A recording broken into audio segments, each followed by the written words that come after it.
Bonjour.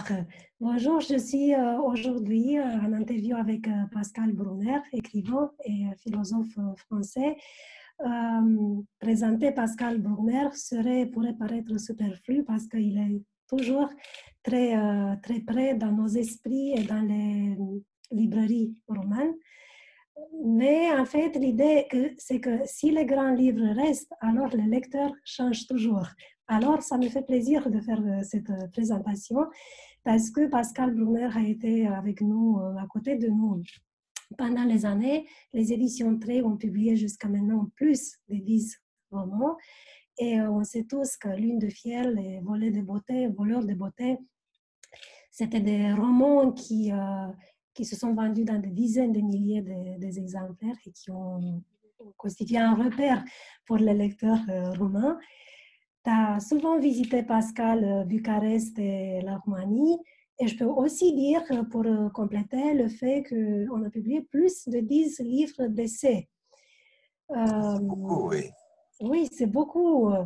Est-ce que tu te rappelles qu'il y a pas mal de temps, on a lancé à Bucarest le paradoxe amoureux c'était un des lancements les plus merveilleux de ma vie d'éditeur. C'était une librairie nouvelle, la plus grande à ce temps-là et aujourd'hui de Bucarest.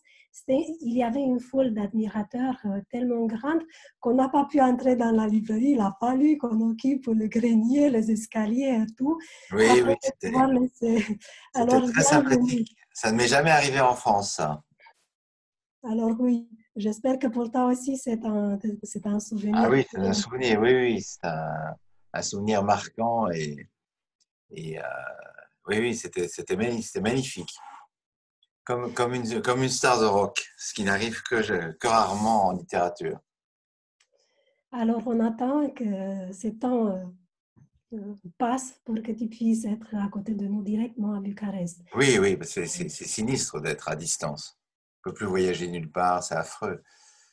C'est affreux. On attend le vaccin ou le remède pour enfin repartir dans les avions, dans les trains. Alors, je te propose qu'on peut faire, voyager idéatiquement, parce que cette semaine, en Roumanie, est paru ton dernier livre. C'est le livre d'essai qui s'appelle Une brève éternité, philosophie de la longévité. Et je vais simplement commencer en te citant, en lisant quelques mots que tu as écrits dans le livre et sur ton livre. Autobiographie intellectuelle, autant que manifeste, ce livre traite d'une seule question, le temps long de la vie. Il envisage cette période médiane, au-delà des 50 ans, où l'on n'est ni jeune ni vieux, mais toujours habité d'appétit foisonnant. Alors, pourquoi ce thème a-t-il aujourd'hui quelque chose à nous dire plus que peut-être il y a 10 ans ou 20 ans?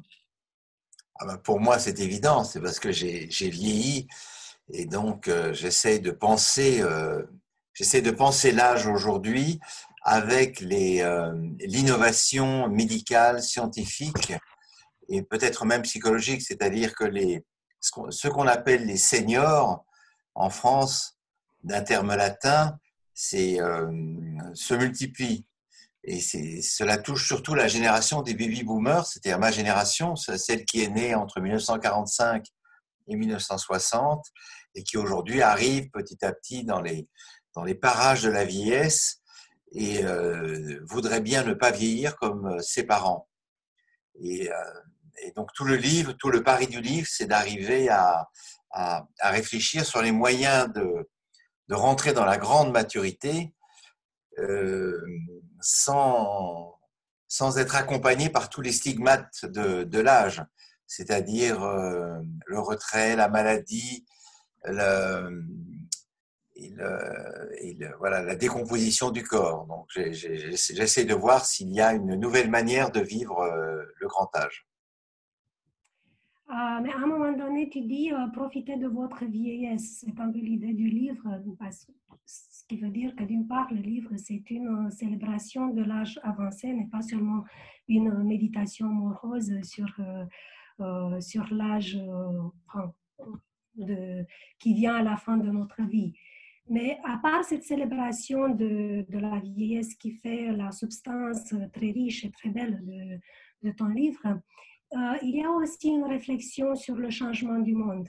Et les lecteurs veulent voir vont voir que à partir du début du livre, de l'introduction, tu racontes, tu invoques Stefan Zweig et tu racontes comment les gens percevaient l'âge adulte et la jeunesse à la fin du 19e siècle dans l'Empire austro-hongrois. Quelle grande différence. Donc, ton livre contient cette réflexion sur le changement du monde. Est-ce qu'il y a une prise de position sociale là? Ma question, c'est est-ce que l'existence de cette classe de retraités qui est de plus en plus nombreuse aujourd'hui a des conséquences des points de vue démographiques et économiques, et quelles seront ces conséquences?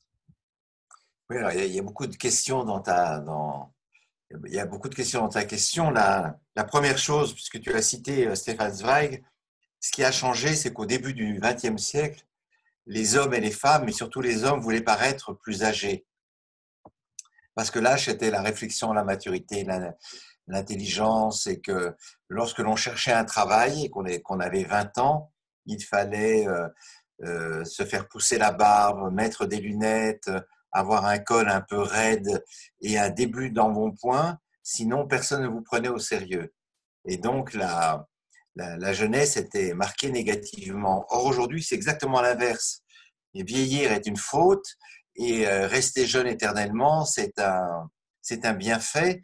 Et ce qui est très frappant, c'est de voir à quel point, dans l'apparence physique, les, euh, les seniors, c'est-à-dire les gens à partir de 55 ans, veulent absolument rester dans le camp de la jeunesse à tout prix, surtout par le vêtement. Donc on voit de plus en plus de grands-pères ou de grands-mères qui sont en trottinette dans Paris, qui coupent la rue en trottinette, qui s'habillent évidemment en jean ou même les mères qui s'habillent comme leur propre fille pour ne pas marquer la différence d'âge.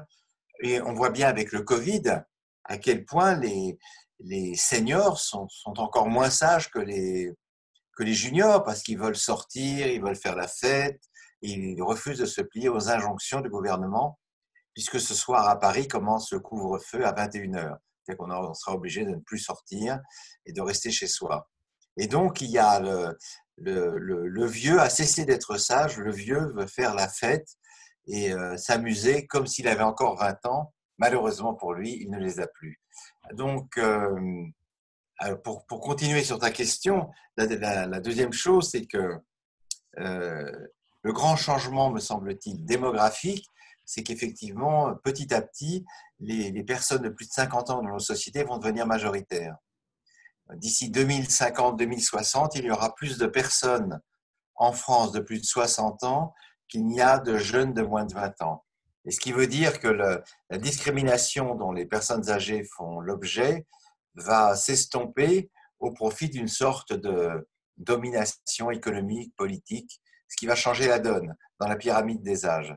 Et donc, je pense qu'il sera moins difficile de vieillir dans un monde où les vieux seront peut-être beaucoup plus nombreux qu'aujourd'hui.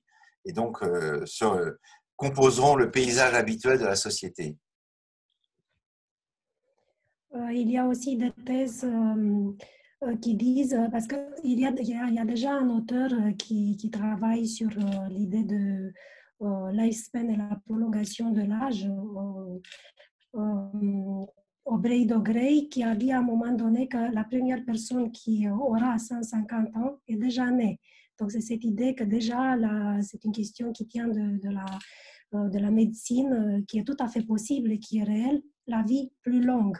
Mais elle soulève en même temps des vrais problèmes d'ordre économique, parce qu'il y a un déséquilibre sur le marché du travail.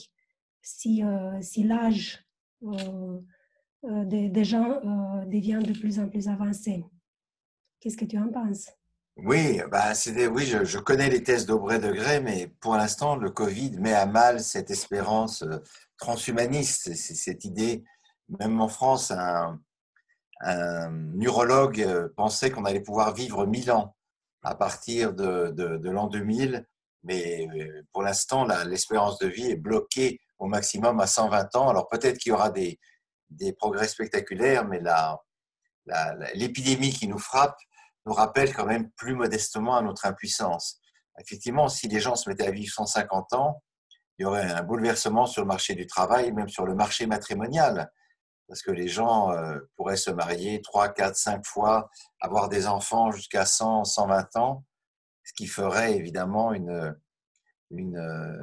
composition familiale totalement nouvelle, puisque imaginons qu'un homme puisse avoir des fils un fils ou une fille tous les 20 ans, et une femme repousser l'âge de la ménopause jusqu'à 80 ans, ça ferait des familles innombrables et ça poserait toutes sortes de problèmes entre les générations. Mais pour l'instant, ça reste plutôt de l'ordre de la spéculation que de la réalité. Nous mourrons à peu près tous dans une fourchette entre 80 et au maximum 110 ans. Quelques exceptions vivent au-delà de 110 ans, mais dans un état qui n'est pas très enviable. À propos de cette infusion des adultes âgés qui se portent en adolescente, il y a une chose qui m'a fait penser en parallèle, c'est une mise en parallèle avec d'autres livres, dans l'euphorie perpétuelle et même dans un nouveau désordre amoureux et même dans un paradoxe amoureux, tu parlais d'une sorte d'impératif du bonheur qui a été lancé et créé par les années 60, 68. C'est la dictature du bonheur et de la jouissance. Et dans un syntaxe problématique qui est d'aujourd'hui, qui est spécifique à nos temps, Une brève éternité me semble comme un sort d'écho parce que c'est un livre qui déplore l'impératif de la jeunesse. Il faut simuler à tout prix la jeunesse. Ma question serait, est-ce que c'est possible de redéfinir la vieillesse d'une manière en même temps plus correcte et moins impérativiste, moins dictatoriale?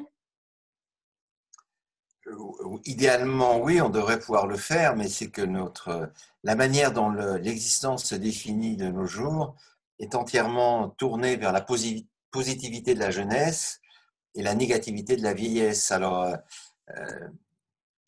il est difficile de considérer que la vieillesse est un moment béni si on estime que toutes les beautés de l'existence se situent quelque part entre 15 et 45 ans, et qu'ensuite c'est une lente décroissance, comme si mûrir, c'était toujours mourir un peu. Simplement, ce qu'il faut dire, il faut en quelque sorte témoigner personnellement et que vieillir, ça n'est pas renoncer au plaisir de la vie, mais qu'au contraire, on peut, par toute une philosophie personnelle, continuer à jouir des bienfaits de l'existence, pourvu que le corps soit en bonne condition et qu'il n'y ait pas une désagrégation, un délabrement des organes. Donc le défi, ce n'est pas simplement de vieillir, c'est de vieillir en bonne santé d'abord. Ce qui n'est pas si facile que ça. Et puis c'est aussi vieillir avec l'idée de ne pas se résigner à une espèce de retrait de l'existence. Or, classiquement, la vieillesse était un synonyme de sagesse, mais c'était une sagesse des gens dans les maisons de retraite, c'est-à-dire la sagesse d'une vie réduite à la survie biologique. On se lève, on mange, on regarde la télévision, on joue aux boules, on fait une partie de cartes, c'est-à-dire que quand la vie n'est plus qu'une survie biologique, elle ne mérite plus du tout d'être qualifiée comme telle. Vivre, c'est rester dans le projet. Et si on ne reste pas dans le projet, alors on s'éteint tout doucement dans une sorte de répétition mécanique des gestes. Euh, et c'est une anticipation de la mort, d'une certaine façon. Alors, on peut parler des recettes contre la vieillesse? Oh non, il n'y a pas de recette.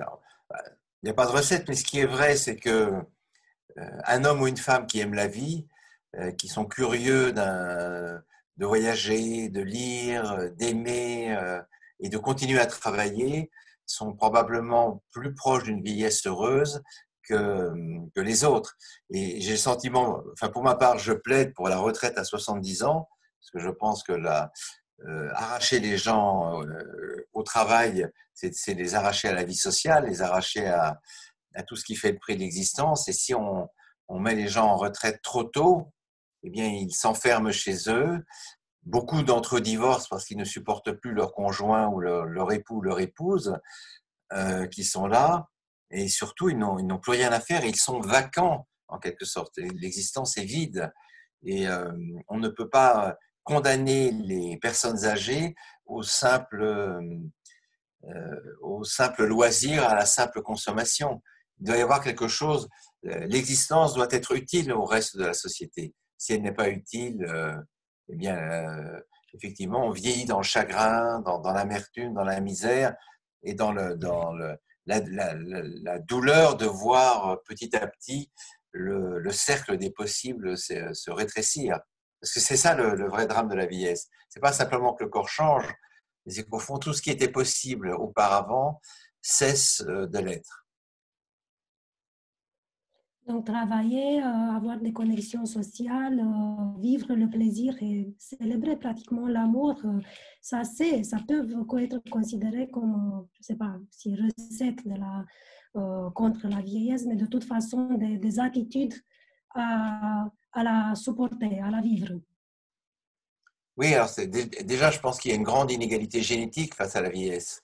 Et on a calculé en France on sait que les femmes vivent plus vieux que les hommes, de 4 ou 5 ans, ce qui est une injustice terrible, enfin c'est une réalité.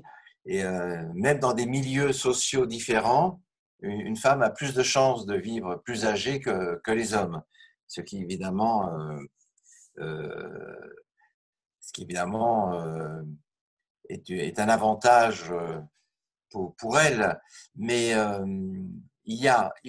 donc je disais, il y a une égalité génétique, une égalité de genre, mais il y a aussi peut-être une attitude à avoir vis-à-vis du temps qui passe, qui ne serait pas une attitude de déploration ou de tristesse, mais au fond, la volonté d'aborder le temps qui reste, parce qu'à partir de 55-60, le temps ne passe plus, il reste, c'est le temps qui reste, c'est le reste de la vie, de l'aborder comme si, d'une certaine façon, il devait ne jamais s'arrêter, comme si nous devions vivre de façon immortelle. Alors c'est une illusion, mais c'est une illusion nécessaire. Et après tout, même un centenaire fait des projets et dit demain. Alors, à un moment donné, tu dis, la question n'est pas comment prolonger la vie, mais que fait-on des années gagnées? Il me semble, dans le contexte du livre, que j'entends ici aussi comme une sorte de reproche, et celui-là vient dans le contexte d'une analyse que tu fais du transhumanisme. Le transhumanisme, c'est cette démarche théorique qui vise à nous attirer l'attention sur le fait que l'homme n'est plus l'homme tout naturel, mais il est déjà une sorte d'homme-machine. Déjà, être humain aujourd'hui signifie tenir compte des ajouts techniques que tu as, soit qu'il s'agit de lunettes ou des appareils auditifs ou de n'importe quelle sorte de cette chose. Or, tu dis, ce n'est pas la vie que la science et la technique ont prolongée, c'est la vieillesse. Ces années sabbatiques sont un cadeau empoisonné. Est-ce que ce n'est pas un peu trop pessimiste, cette affirmation que les années gagnées sont comme un cadeau empoisonné? Parce que si c'est la médecine, la génétique, l'ingénierie médicale qui nous a offert les 20, 30 ans de plus dans la vie, ils ne devraient pas les offrir accompagnés d'un mode d'emploi. Finalement, c'était toujours la tâche de l'homme de se donner un sens à la vie. Ce n'est pas les généticiens qui ont fait possible la prolongation qui doivent expliquer comment vivre le plus d'années. Oui, oui, bien sûr, tu as raison. Alors, ce qu'il y a, c'est que oui, c'est un cadeau empoisonné pour beaucoup. C'est-à-dire que ce que la médecine prolonge, effectivement, ça n'est pas la jeunesse. Elle nous prolonge dans la vieillesse. Et là, ce n'est pas moi qui le dis, c'est beaucoup de neurobiologistes, beaucoup de gérontologues. C'est qu'au fond, en allongeant la durée de vie, on multiplie les chances d'attraper la démence sénile, la maladie d'Alzheimer, la maladie de Parkinson. ce qui, évidemment, n'est pas un cadeau très agréable. Et le véritable coup de génie de la science, si elle devait en avoir un, serait de nous maintenir jusqu'à 70, 80, 90 ans dans l'apparence d'un homme ou d'une femme de 30 ou 40 ans. Et nous pourrions choisir notre visage de référence, notre visage préféré, et rester comme ça jusqu'au dernier jour, si bien que les différences d'âge n'existeraient plus. Nous n'aurions plus les cheveux blancs, nous n'aurions plus de rides, le corps ne s'affaisserait plus, et ce rêve n'existe pas. Car malheureusement, nous sommes marqués, chaque année qui passe, nous sommes un peu plus marqués, et donc le risque en vivant plus longtemps, c'est de vivre dans des conditions psychologiques ou sanitaires assez déplorables. Et bon, moi, j'ai autour de moi un certain nombre d'amis très proches qui sont aussi très malades, qui petit à petit tombent dans la malédiction de la pathologie permanente. Euh, et évidemment, ils n'y peuvent rien. Alors, ce qui change, et ça c'est fondamental, c'est qu'aujourd'hui, la médecine nous répare un peu comme une vieille voiture élégante qui tombe en panne tous les 100 km et qu'on amène chez le garagiste en révision. Tantôt, on fait réparer le carburateur, tantôt c'est le moteur, tantôt c'est le pot d'échappement. Donc, chacun y verra une métaphore des maladies possibles que l'on peut avoir, mais c'est un progrès dans la mesure où la médecine aujourd'hui, contrairement à il y a un demi-siècle, sauve des millions de vies grâce à des techniques chirurgicales très pointues. Là où auparavant on serait mort d'une rage de dents, d'une angine de poitrine ou d'un problème pulmonaire, aujourd'hui on vous maintient et vous repartez d'un bon pied après une petite période d'hospitalisation. Donc ça, c'est assez formidable. Mais je dirais quand même que l'épidémie du Covid en rabat beaucoup sur les prétentions du transhumanisme qui nous promettait l'immortalité il y a 5 ans. Et aujourd'hui, on voit bien qu'une simple grippette mondiale met la planète à terre et oblige toutes les grandes nations à fermer leurs bâtiments, à fermer leurs restaurants, leurs bars.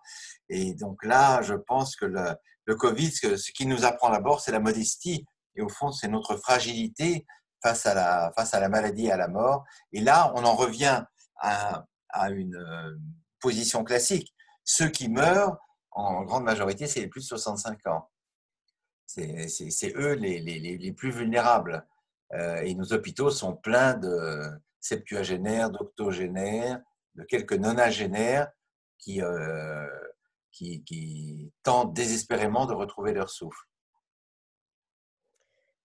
Oui, le progrès n'est jamais linéaire. Non, le Il progrès y n'est a pas linéaire et là, il est plutôt régressif, en oui, il y l'occurrence. a un revoir. Heureusement, il y a des gens de science qui s'occupent de comment mieux vivre cette prolongation qu'on a obtenue dans notre vie. Donc, il y a un écrivain américain, David Sinclair, qui a écrit un livre, Lifespan, dont le sujet, le but est exactement de parler de comment est-il possible de faire vivre mieux les années après avoir réussi à obtenir ce plus de vie, pour arracher à la condition humaine. Oui, oui, c'est ça, c'est que faire de ces 20 ou 30 années supplémentaires qu'on nous alloue. Et la grande question, puis après je reprendrai ta question, la grande question c'est de savoir, est-ce qu'on vit la vieillesse comme un lent déclin, un peu comme une montagne qui descend tout doucement vers la mer et qui s'éteint dans la paix et dans la sérénité, ou est-ce qu'au contraire on décide que la vie doit continuer comme avant et que le fait de vieillir n'est pas synonyme d'un arrêt complet des activités. C'est ça, en fait, le grand défi. Mais ton livre est beaucoup plus lumineux, c'est-à-dire ce n'est pas une analyse ni triste ni dépressive. C'est un livre qui parle beaucoup disons, de l'idée que cet âge avancé doit être un âge où on retrouve la jouissance, la jouissance de ses propres sens et la joie de vivre, et qu'il faut faire pratiquement une image de cette, disons, pas impératif, mais de cette idée. Je me demande pourquoi aujourd'hui cette image qu'on puisse vivre après un certain âge, qu'on puisse jouir pleinement de ses sens, semble encore tellement scandaleuse, parce que ça, c'est un préjugé sur l'âge avancé. Oui, alors c'est vrai que ce livre est un ode à la vie, jusqu'au dernier jour. Il faut rester vivant jusqu'au terme. Mais je pense que la vieillesse a toujours été vue comme une double utopie. C'est une utopie négative d'un côté, puisque c'est le corps qui s'éteint tout doucement, qui s'affaiblit. Donc le vieillard, c'est celui qui marche avec une canne, qui est voûté et qui a besoin de l'assistance des autres pour exister. Et puis il y a aussi une utopie positive de la vieillesse, qui serait cet âge où on est débarrassé des tourments du désir, de la libido, du plaisir, de la passion amoureuse, et où l'on serait dans une sorte oui, de sagesse absolue, qui est l'autre nom du renoncement. Et moi, je plaide plutôt pour renoncer au renoncement et expliquer qu'il faut, jusqu'au dernier jour, rester investi dans les passions terrestres, dans l'engagement, dans le combat, dans l'amour des siens, dans l'amour des proches, dans les projets, quels qu'ils soient, et que choisir le renoncement, c'est probablement accélérer l'arrivée de la mort, parce que on voit bien que lorsque les gens se retirent chez eux et cessent de s'investir dans la cité ou dans la vie sociale, et bien petit à petit leur corps se délabre et leur esprit se rétrécit. La phrase qui m'a plu peut-être le plus de tout le livre et qui est tellement simple, alors tu l'as déjà invoquée, mais je le répète parce que je veux qu'elle reste dans l'esprit de nos lecteurs. Je ne crois point dans la sagesse de la vieillesse. C'est en Oui, même temps étonnant. oui, oui, je ne crois pas dans la sagesse de la vieillesse. D'abord parce que j'expérimente tous les jours que je ne suis pas plus sage aujourd'hui qu'avant. Enfin, je pense qu'il y a un avantage quand même avec les années. Il y a un double avantage. D'abord, on acquiert le sens de la nuance. C'est-à-dire que la jeunesse est absolue, la jeunesse est intransigeante. C'est pour ça d'ailleurs qu'on utilise toujours les jeunes dans les croisades ou dans les guerres, parce que la jeunesse est spontanément fanatique. Elle prend sur la vie le point de vue de l'absolu. Et donc, vieillir, c'est plutôt acquérir le sens de la nuance. Et puis, je crois que c'est aussi une capacité à distinguer l'essentiel de l'accessoire. Euh, on voit bien ce qui compte quand on vieillit et ce qui est vraiment secondaire. Donc, ça permet de faire un tri plus intelligent que quand on a 20 ou 30 ou même 40 ans et qu'au fond, on est un peu affolé par la prolifération des possibles. Mais croire que la vieillesse est sage, c'est une illusion. D'abord parce qu'on voit que les vieillards ne sont pas sages. Il y a, il y a un tableau célèbre dans la peinture occidentale, c'est de cette jeune fille violée par les vieillards. Je ne sais plus exactement lequel, mais je le cite dans le livre. Je crois que c'est Esther ou Sarah violée par des vieillards alors qu'elle prend un bain dans le fleuve et que des vieillards lubriques se jettent sur elle. Mais si on regarde la campagne américaine actuelle, où c'est quand même deux septuagénaires très avancés qui s'affrontent, on ne peut pas dire qu'ils soient des exemples de sagesse, surtout le grand blond qui est l'actuel président. On voit bien que deux septuagénaires, lorsqu'ils sont candidats à la présidence du pays le plus puissant du monde, ne sont absolument pas des exemples de modération, de tempérance et de raison. Donc ça prouve bien que seule la faiblesse physique rendait la vieillesse synonyme de sagesse, mais qu'en réalité, elle est tout comme la jeunesse et tout comme l'âge mûr, agité de passions diverses que les convenances nous demandent de dissimuler, mais qui ressortent dès lors que ces convenances sont levées. Ton projet actuel est de lancer ton dernier essai, le bouc émissaire. D'ailleurs, je parle de ce livre parce qu'il vient d'être lancé en France. Je sais qu'il a éveillé plein de polémiques et tu es au milieu de toutes ces polémiques. Il y aura une discussion cette semaine dans le cadre du Festival international de littérature de Timișoara. Il y aura un dialogue sur ce livre avec Tatiana Tsiboulak. C'est l'occasion aussi de l'annoncer comme un livre qui serait traduit et publié l'année prochaine en Roumanie, un bouc émissaire. Ah ben, je suis très content. Tu peux nous dire l'idée en grande ligne sans trop déconspirer? Oui, non, non, bien sûr. Non, mais surtout que j'en avais déjà parlé l'année dernière quand j'étais venu, je crois que c'était la librairie Humanitas, non? Oui. J'étais venu, voilà. Non, ce que j'essaie de comprendre, c'est pourquoi le mâle blanc hétérosexuel occidental est devenu la tête de turc, si j'ose dire, de 3 discours importés des États-Unis, le discours néo-féministe, le discours antiraciste et le discours décolonial. Alors, c'est quelque chose qui concerne surtout l'Europe occidentale, mais je m'interroge de savoir pourquoi l'homme, et surtout l'homme blanc, est vu comme une sorte de diable ou de Satan, d'où découleraient tous les malheurs du monde. Alors, c'est vrai que l'Europe occidentale n'a pas du tout la même histoire que l'Europe orientale. Nous avons été colonisateurs, vous avez été colonisés jusqu'à très récemment. Et on sent bien que le grand sultan, le grand Mamamouchi d'Ankara a très envie de reprendre possession de l'Europe de l'Est, du Moyen-Orient, de la Libye, de l'Égypte, mais il va avoir quand même quelques difficultés. Donc, nous n'avons pas eu la même expérience. Mais le discours néo-féministe, à cet égard, est tout à fait étonnant, puisque calqué sur celui des États-Unis, il explique que 2 hommes sur 3, c'est-à-dire pratiquement tous les hommes, sont des agresseurs et des violeurs, et qu'on ne peut pas leur faire confiance, et qu'au fond, il serait préférable à l'avenir que les hommes et les femmes se séparent et aient une existence parallèle.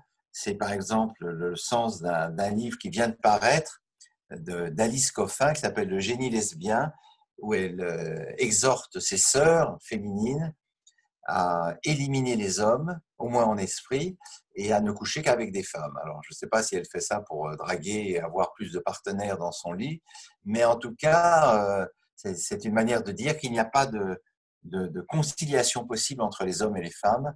Et donc, évidemment, je conteste un peu ce point de vue que je trouve pour ma part un peu ahurissant. Mais tout ça est un décalque des études américaines et des campus nord-américains qui sont très en pointe dans l'attaque contre la violence masculine.